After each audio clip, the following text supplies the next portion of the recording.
ఇందులో రైతు రుణమాఫీ ఉంది, డ్వాక్రా రుణాల రద్దు ఉంది, ఆడబిడ్డ పుట్టగానే 25,000 రూపాయలు వేస్తామనేది ఉంది, జాబు కావాలంటే బాబు రావాలనే దాంతో ఉద్యోగం వచ్చే వరకు నెలకు 2,000 రూపాయలు నిరుద్యోగులకు ఇస్తామనింది. అర్హులందరికీ 3 సెంట్ల స్థలంలో ఉచితంగా పక్కా ఇళ్లు కట్టిస్తామనేది. ఇవి దీనిలో ఉన్నవి. ఇదే ఎందుకు చూస్తున్నారంటే ఇక్కడ బాగా ప్రామినెంట్గా ఇంటింటికి పంచినారు, 3 ఫోటోలు పెట్టినారు, అండ్ చంద్రబాబు నాయుడు సంతకం కూడా ఉంది. అందువల్ల దీన్ని చూపిస్తున్నాం.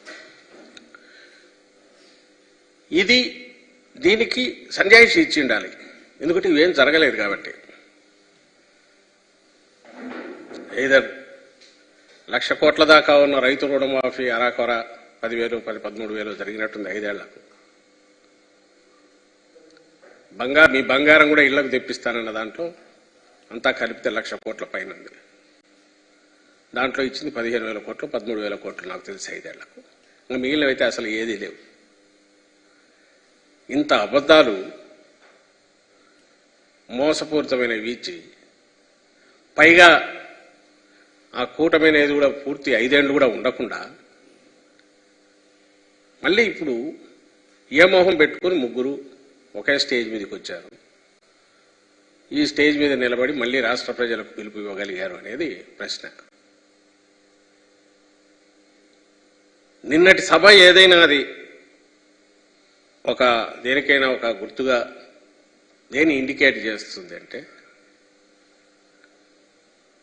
అబద్ధాలు, వంచన, అలాగే బాధ్యతారాహిత్యం, అలాగే ఈ రాష్ట్రమన్నా ఆంధ్ర రాష్ట్ర ప్రజలన్నా వీళ్ళు ఏం చేసినా వీళ్ళ దగ్గర చెల్లుతుంది, వీళ్ళను మోసం చేయడం చాలా సులభం అనే ఒక లెక్కలేనితనం ఇది బాగా కనపడుతుంది నేటి సభలో.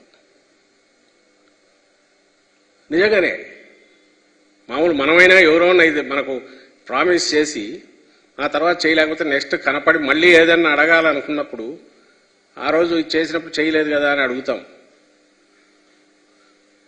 మరి రాష్ట్ర ప్రజలు అడగరనుకున్నారా, గుర్తు ఉండదనుకున్నారా, మర్చిపోయి ఉంటారనుకున్నారా? అంటే అందుకే ఇది లెక్కలేనితనం అని అనిపిస్తుంది. మనం ఏం చెప్పినా చెల్లుతుంది. ఎప్పుడైతే ఇది చెప్పలేకపోయారో, లేదు ఇప్పుడు ఏం చేస్తామనో చెప్తే నమ్మరను కేవలం జగన్మోహన్ రెడ్డి గారి మీద దుమ్మెత్తిపోయడం, నోటికొచ్చినట్టు ఆయన తిట్టడం. నిన్న మీరు గమనిస్తే రాష్ట్ర ప్రజలందరూ చూసి ఉంటారు.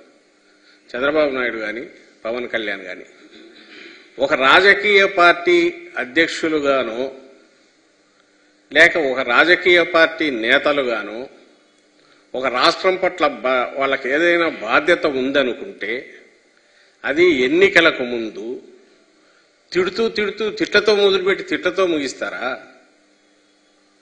లేక మేము ఏంటి చెప్పుకునో, లేదంటే మేము చేయాలనుకుంటున్నాం, లేదా ఇక్కడ వీళ్ళు చేయలేకపోయారు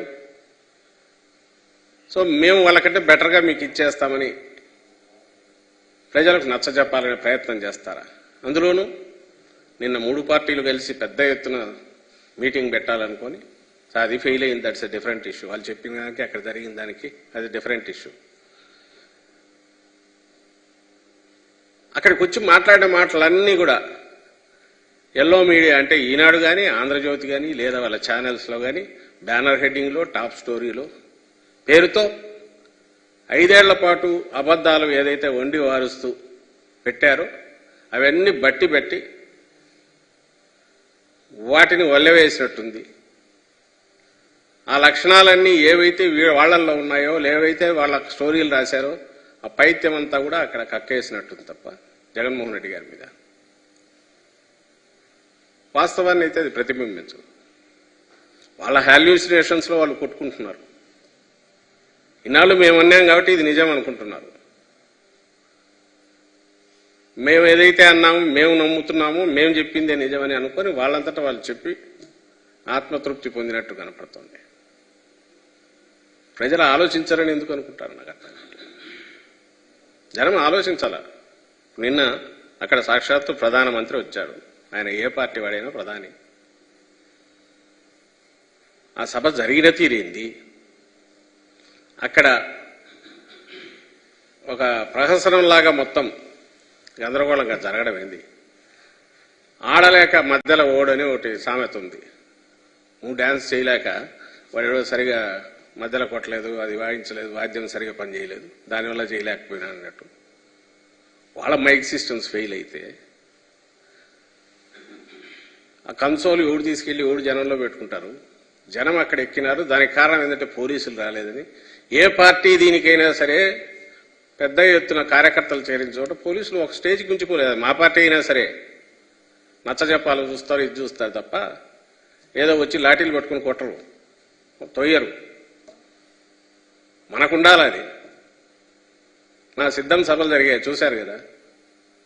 అక్కడ కూడా ఎక్కడికక్కడ వాళ్ళు మా కార్యకర్తలు నిజమైన కార్యకర్తలు డెడికేట్ కాబట్టి డిసిప్లిన్ క్రమశిక్షణ ఉంది.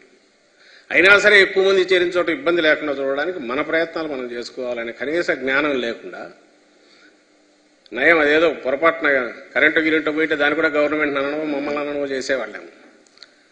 దానికి పోలీసులు ఎవరో ఇది చేయలేదని, దానివల్ల అది ఫెయిల్ అయిందని మీ చేతగాంతనానికి ఓ చిన్న సభ అంతా చేస్తే 50,000 60,000 వచ్చింటారేమో, లక్షకు లోపు.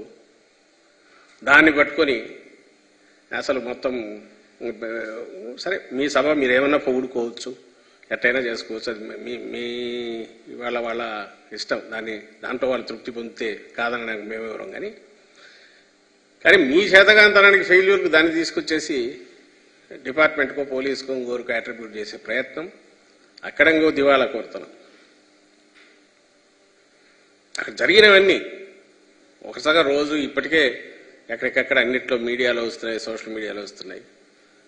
ఆయన ప్రధానికి మోడీ గారికి సన్మానం అంటారు, శాలువ రాదు, ఇద్దరు నిలబడి ఉంటారు. ఆయన తీసుకొచ్చి ఆయన అవమానించారు, పుష్పగుచ్చం అంటారు, అది రాదు. అది వాళ్ళ ఆర్గనైజేషన్ లోపం, వాళ్ళ చేతగాంతనం. ఇవన్నీ దేన్ని సూచిస్తాయంటే ఆత్రం తప్ప వీళ్లకు ముఖ్యంగా చంద్రబాబు నాయుడుకు అర్జెంటుగా ఇటు పట్టుకున్నాడు. ఇన్నాళ్ళు పవన్ కళ్యాణ్ పట్టుకున్నప్పుడు వీళ్ళని లాక్కొచ్చాడు. అర్జెంటుగా అధికారంలోకి వచ్చేసేయాలి. ప్రజలు మళ్ళీ అప్రమత్తులై లేదంటే వాళ్ళు క్వశ్చన్ చేసేలోగా దడదడగా కొట్టేసి వచ్చేసేయాలి. తాను జగన్మోహన్ రెడ్డి గారి గురించి తనకు పీడకలలు ఏవేవి వస్తున్నాయో అవన్నీ జనం ముందు పెట్టేసి కక్కేసి తొందరగా ఓట్లు ఇచ్చుకొని రావాలి. ఈ ఆత్రం ఏదైతే ఉందో అందుకే ఆయన ఏం మాట్లాడుతున్నాడో తెలియకుండా పెద్దానికి ఈయన చప్పట్లు కొడతాడు. అందరూ గమనించే ఉంటారు. చంద్రబాబు నాయుడు ఆయనేమో జగన్మోహన్ రెడ్డి గారి చెల్లెళ్ళే ఆయన ఇది అంటున్నారు, ఓటు వేయొద్దు అంటున్నారని ఆయనంటే, ఆయనేమో ప్రధానమంత్రి మోడీ గారేమో మా పార్టీ కాంగ్రెస్ పార్టీ ఒకే దీనికి అటు ఇటు ఇవి రెండు ఒకటేని ఆయన ఒకటే సొంత ఇది ఆయన చెప్తాడు.